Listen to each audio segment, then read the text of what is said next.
All right, guys.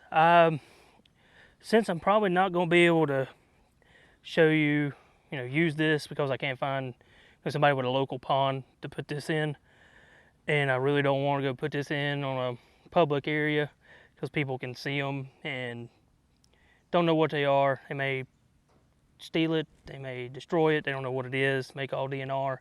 It's a lot of headache I don't want to deal with, so more than likely if I'm going to do, as far as setting something on public property, we're going to try with the set hooks. But I do want to show you guys this. This is the turtle baskets I was talking about. You have this part here. This is going to be your little, like basically, little bait cage.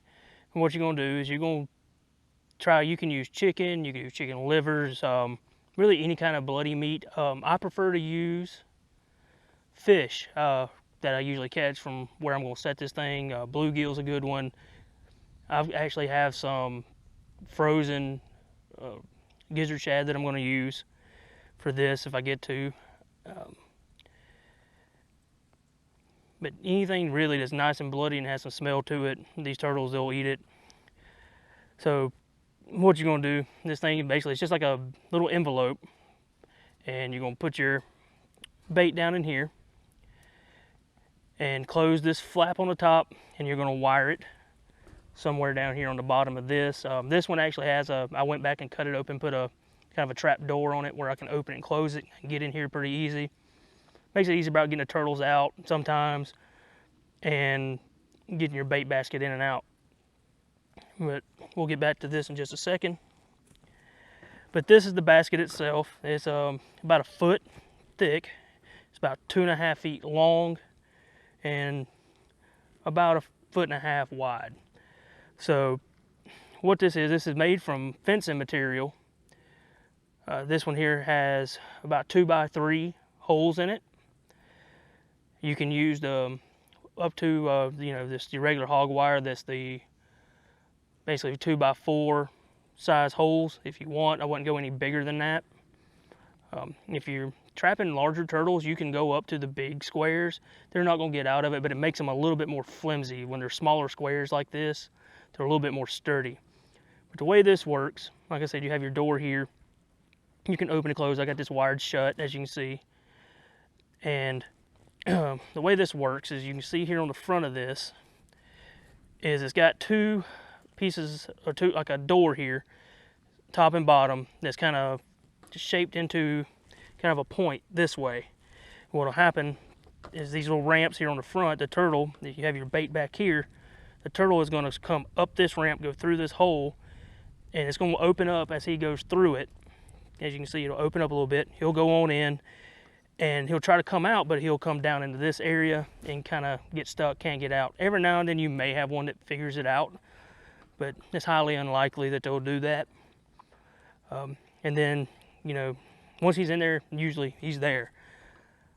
Now, as far as setting your bait basket in here and setting this trap up, the first thing you're going to do is you're going to take your bait basket, put your fish in it, or your bait, chicken, whatever you want to use, put it in there, close it up. And you're going to put that bait basket on the bottom, kind of back here in the back, towards the back of the trap.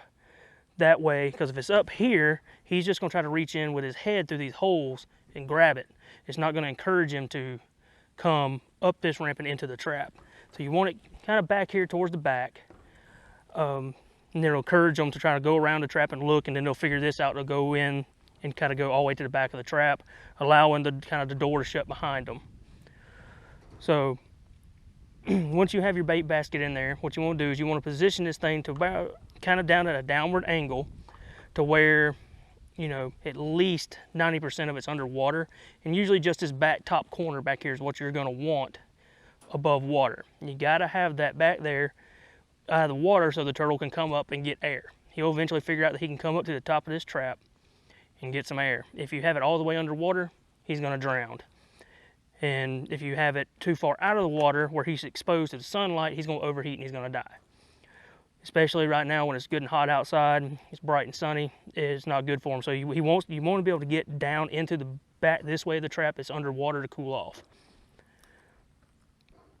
Another thing that you want to do with this trap, once you have it set where you want in the water, is make sure you have some kind of rope or paracord some kind of twine or something that's good and strong with a good strong knot.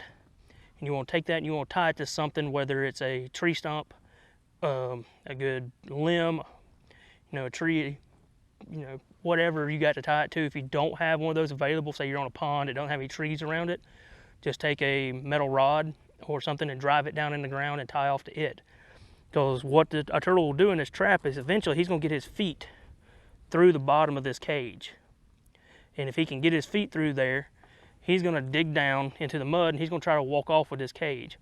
And he'll take it off with him and he'll get tangled up in something, or he'll sit on the bottom and he can't get up off the bottom and he'll drown.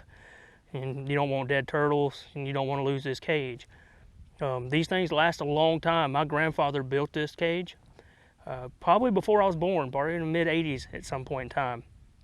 And so they last a very long time. This one's still in good condition. It's not very rusty.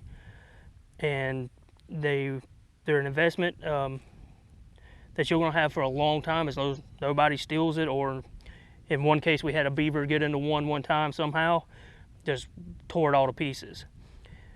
One other thing as far as the bait basket goes that you put in here, make sure that bait basket is on the bottom and completely underwater. You don't want any of that smell as far as the bait to be above water. What that'll cause, you'll have bobcats, foxes, dogs, stuff like that. That'll smell it and they'll come up here and they'll pull this trap up out of the water. But as long as that bait's under the water, you shouldn't have any problems with that.